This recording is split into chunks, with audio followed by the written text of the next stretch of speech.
So a long time ago, we received news that a Kingdom Hearts TV show was in the works. It got me so excited to the point that I did a video covering all of the updates we had at the time. Well, it's been a while and nothing has really come up since then. We've even had Disney announce animes will be coming soon to Disney+, but none under the Kingdom Hearts branding. We have a Kingdom Hearts 20th anniversary event coming up, however, and that could be the moment we finally get some big news on all things Kingdom Hearts, including, fingers crossed, a whole anime. But how could an anime based on Kingdom Hearts actually work? Let's talk about it. My name is Josue, welcome to the Panic Brothers channel, let's get into it.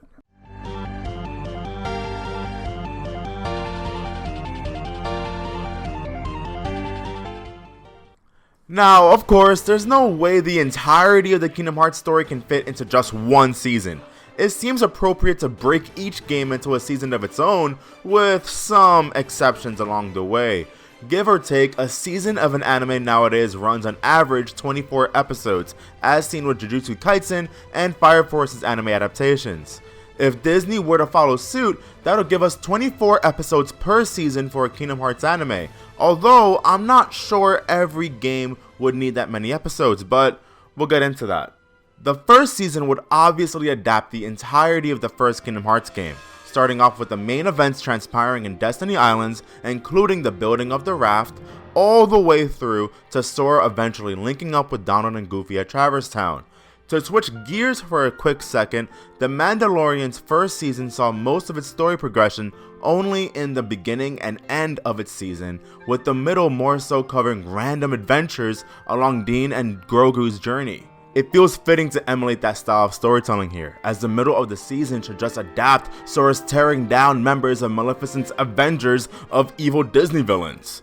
Now, Deep Jungle would unfortunately have to be cut, which means we'd need another world that will showcase Sora and Donald butting heads as prevalent as they did in that world, but I believe Wonderland could easily just do as good of a job at that with Sora interfering with Alice's trial.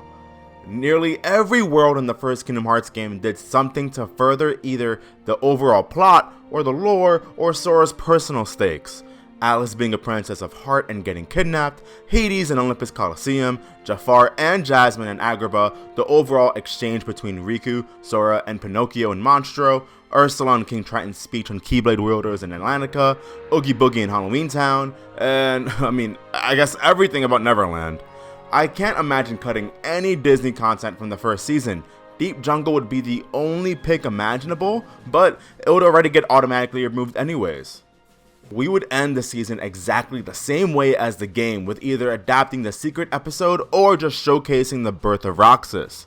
The only overall differences I'd make is fleshing out elements of the lore that exists today that didn't at the time of release. Include Xemnas checking in on Sora as he did in the secret boss battle in Final Mix. Flesh out some more elements of the Destiny Trio's childhood, have Aerith actually mention Cloud, and the entire Final Fantasy gang give mention to how things were at Radiant Garden prior to the spread of darkness, tease us with some stills of Mickey's journey in the Realm of Darkness with perhaps an even greater tease of Aqua, and don't pretend as if Sora is the only Keyblade wielder in this universe. Maleficent was clearly in contact with Keyblade wielders in the past. At least some small teases to the grander lore that exists today would go a long way to fix some of the issues that exist today when revisiting the first game. Jumping ahead a bit, but one of my absolute favorite aspects of Kingdom Hearts 3 was how much Square Enix devoted time into the relationship between Sora, Donald, and Goofy, and giving them time in this first season to bicker and to chill in the gummy ship in between worlds would go a long way with the audience to really invest in the three of them. Now, this may be a bit controversial, but I do personally believe the wisest decision heading into the second season is an adaptation of both Chain of Memories and 358 over 2 days, as both are clearly meant to be bridges between Kingdom Hearts 1 and 2, but are not enough on their own to last an entire season by themselves. Thematically speaking, it'd be wonderful to see both Sora and Roxas spend an entire season leading to their biggest mental downfalls yet, due to the organization's influence, especially as both stories seamlessly interweave into one another. I don't believe there's any real reason to spend any time on Sora's journeys through his memory versions of Disney worlds, as it would quickly just become a rehash of what occurred in the first season. Simply leave all the Disney stuff to Roxas, as he's primarily the one experiencing new adventures in each of the Disney worlds. It could also be some great setup to introducing Beast's castle prior to the events of Kingdom Hearts 2. Now, I wouldn't change too much story-wise. Maybe just give more time to flesh out the organization members on Riku's side of things. Maybe give some more time to Riku and Mickey's relationship. And probably showcase the moving of Sora's pod from Castle Oblivion to Twilight Town, since I never understood when or how that happened. There are 13 floors of Castle Oblivion, and the entirety of the 358 over 2 days movie is 2 hours and 50 minutes, which roughly can break down into around 9 20-minute episodes. Devoting an episode per floor for both Riku and Sora, as well as incorporating the 9 episodes from the 358 over 2 days film, would leave us with around give or take 21 episodes, and with 3 extra episodes left over to cap out at 24 to flesh out any remaining pieces of story needed, I believe this is honestly completely feasible. The third season adapts the events of Kingdom Hearts 2, starting with Roxas in the Data version of Twilight Town, and ending with the entire gang rejoining back at Destiny Islands. I think this may just be the most straightforward season yet, as I honestly can't imagine much that I would change from the game itself. In terms of Disney worlds though, I don't see much of a need to visit Agrabah, Halloween Town, Pride Lands, and especially Atlantica. I know Kingdom Hearts 2 is arguably the worst in the numbered titles to have Disney worlds that bother with advancing the plot, but those 4 worlds are without a doubt the worst in this game when it comes to having any semblance to being relevant to the overall plot of the game. With no visit from an organization member, these worlds just end up having really self-contained stories that really do nothing for us, save for Sora just visiting his old friends again. Besides that, I think the only real changes I'd have is Donald and Goofy not knowing what Yensid's tower is. That's such a... oh my god. And not include the secret ending of Kingdom Hearts 2 at all, nor this moment of the trio reading a letter from Mickey, and instead just showcase lingering Will muttering Xehanort's name to his lonesome as the final shot of the season. Now, the primary reason for this change is seemingly obvious, but I believe these 2 scenes that are cut are much better off being included in the following season.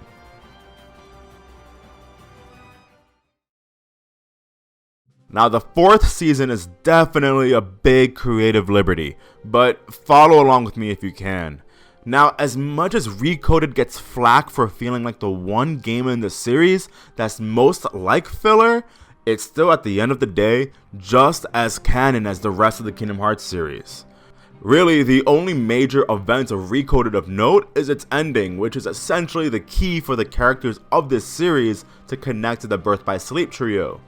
With this in mind, I do believe it'd be interesting to tell the entire story of Birth by Sleep through the means of Datasaur's journey.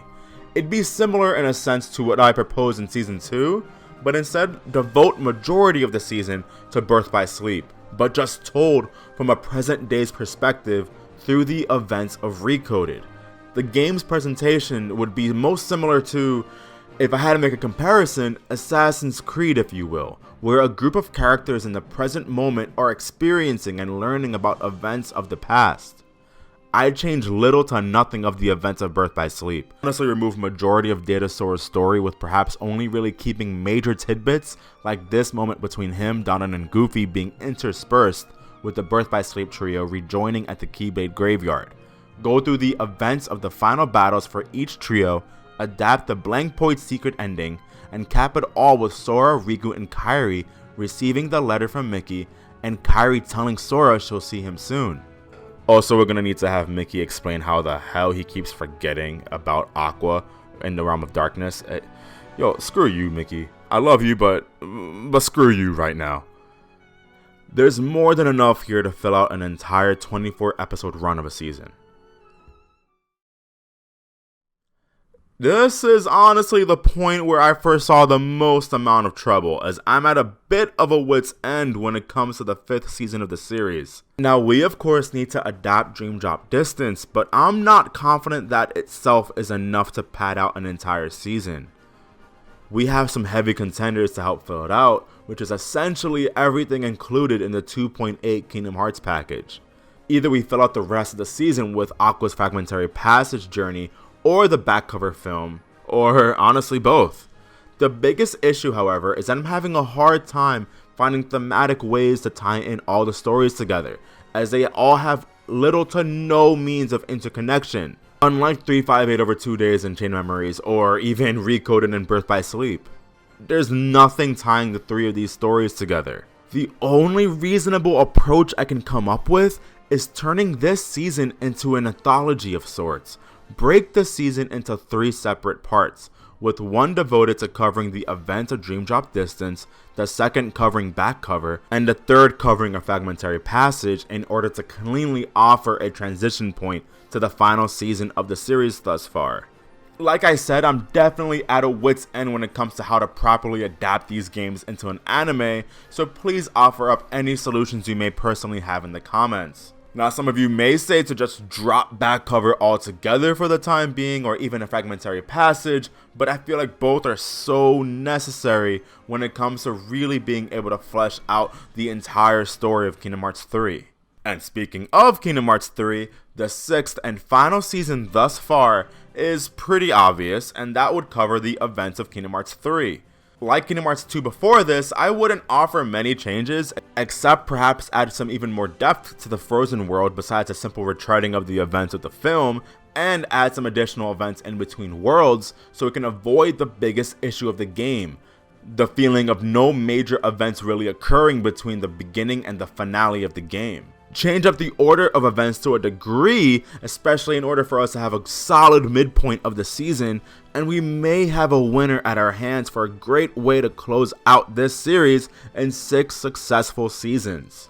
End the season with the events of Remind as its proper ending, and have the final scenes of the season devoted to Sora's interactions with Yozora so we can have a proper setup for future seasons to come. I'd honestly avoid adding the story tidbits of Melody and Memory here in Season 6, as it may just feel like way too much additional story that doesn't tie into the events of the rest of the season. There you have it, a blueprint for 6 seasons of a Kingdom Hearts anime. Now you can thank me later, Disney Plus. I simply just asked to be the chief creative officer for the Kingdom Hearts series moving forward. It's not that big of a deal. We can talk about it later.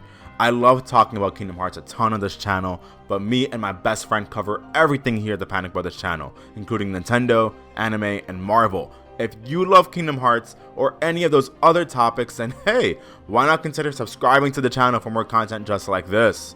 My name is Josue, and come back next time when I cover what a Kingdom Hearts game could potentially look like if we cross over it with anime worlds instead of Disney.